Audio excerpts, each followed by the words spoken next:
பெரம்பூர்ல தாவேக தலைவர் விஜய் அவர்கள் போட்டியிடுகிறார் அப்படின்றது இன்னும் அதிகாரப்பூர்வமா சொல்லாட்டியும் அங்க வேலைகளை எல்லாம் ஆரம்பிச்சுட்டாங்கன்னு. அங்கேயே ஒரு வீடு வாங்கி அங்கிருந்தே தேர்தல் பணிகளை எல்லாம் மேற்கொள்வார் அப்படின்ற செய்திகள்லாம் வெளிவரத பார்க்குறோம்.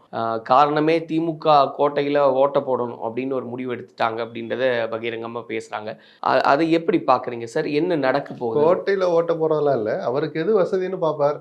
தமிழ்நாடு முழுக்க அவங்க பார்வையில, அவங்க நம்புகிற சில நிறுவனங்கள வச்சு சர்வே எடுத்து வச்சிருக்கிறாங்க. நான் எப்போதும் சொல்ற மாரி அவருடைய அடிப்படை ஆதரவு தளம் என்று அவர் நம்புகிற கிறிஸ்தவ மக்கள் அதிகமா வசிக்கிற பகுதி சென்னையில ஒரு சில தொகுதிகள்ல பெரம்பூர் மிக முக்கியமானது. எண்ணிக்கை அடிப்படையில கொஞ்சம் மிக கணிசமாக இருக்கிற தொகுதி. அதனாலயும் தான் அவர் அங்கே தேர்ந்தெடுத்திருப்பார்ன்னு நினைக்கிறேன். திமுக கோட்டையில ஓட்ட போறதுன்னா ஏன் மற்ற இடத்துல போய் திருச்சியில ஒரு இடத்துல நிக்க போறார். அது இன்னும் யாருடைய தொகுதி, யாருடைய கோட்டைன்னு நல்லா தெரியும். ஜாம்பவான்கள் இருக்கிற இடம் அது. அவருக்கு நம்பிக்கை இருக்கிற தாம் வெற்றி பெற முடியும்னு நம்புகிற தொகுதிகளை நிக்கிறது ஒன்றும் தப்பு கிடையாதுல்ல. அது எப்படி திமுக எதிர்கொள்ள போகுது? அவருக்கு எதிராக யாரை நிறுத்த போறாங்க? வழக்கமா நிக்கிற அந்த மாவட்ட செயலரும் எம்எல்ஏவா இருக்கிற இப்போது இருக்கிற அந்த எம்எல்ஏ கொடுக்குறாங்களா, இல்லை விஜயை தோற்கடிச்சு காட்டணும்னு நினைச்சு வேற யாரையாவது கொண்டாங்கி நிறுத்துறாங்களா அப்படின்னு பல விஷயங்கள் இருக்கு. பெரம்பூரில் போட்டியிடுவது ஒன்றும் தவறு இல்லை. விஜயனுடைய பார்வை இதுவாக இருக்கலாம்னு நான் நினைக்கிறேன். கிறிஸ்தவர்கள் அதிகமாக வசிக்கிற பகுதி. ஆனா தொடர்ச்சியாக திமுகவுடைய வசமே இருக்காது, அவ்வளவு சீக்கிரம் நாங்க விட்டுற மாட்டோம், இன்னும் அதிதீவிரமான ஒரு அப்படி பார்த்தா வெற்றிவேல் எங்கிருந்து எம்எல்ஏ ஆனார்? எனக்கு தெரிஞ்சு வெற்றிவேல் மறைகிற போது பெரம்பூர் எம்எல்ஏ தானே. அவர் மாறி மாறி ஜெயிக்கிறது.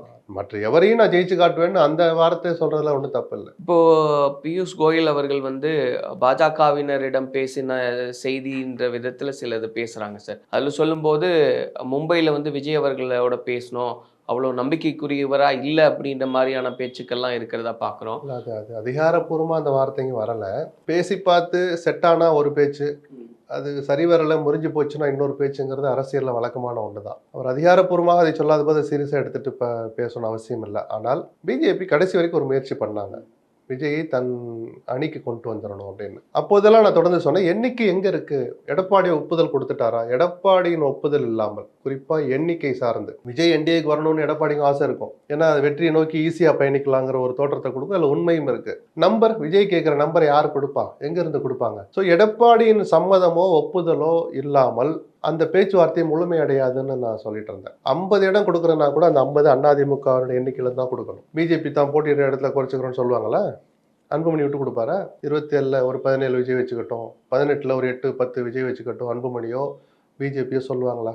அப்போ அந்த எண்ணிக்கையும் விட மாட்டாங்களாம். விஜய்க்கு 50 60ன்னு பேசுறதுக்கு பிஜேபிக்கு அந்த அதிகாரத்தை யாரு கொடுத்தா?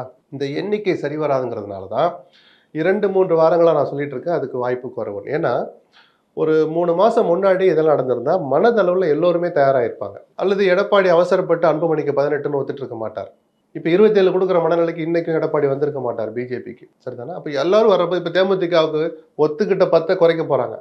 10ன்னு சொன்னதா இரட்டை இலக்கம்னு சொல்லிட்டு இப்போ நாங்க விட்டு கொடுக்க தயார்னு சொல்றாருன்னா பிரேமலதா வெளிப்படையா, அப்ப ஏதோ ஒண்ணு சொல்லி கொஞ்சம் குறைக்கிறாங்கன்னு அர்த்தம். காரணம் எல்லோருக்குமே கொடுக்க வேண்டியிருக்கிற அந்த சூழலை புரிஞ்சுக்கிறது.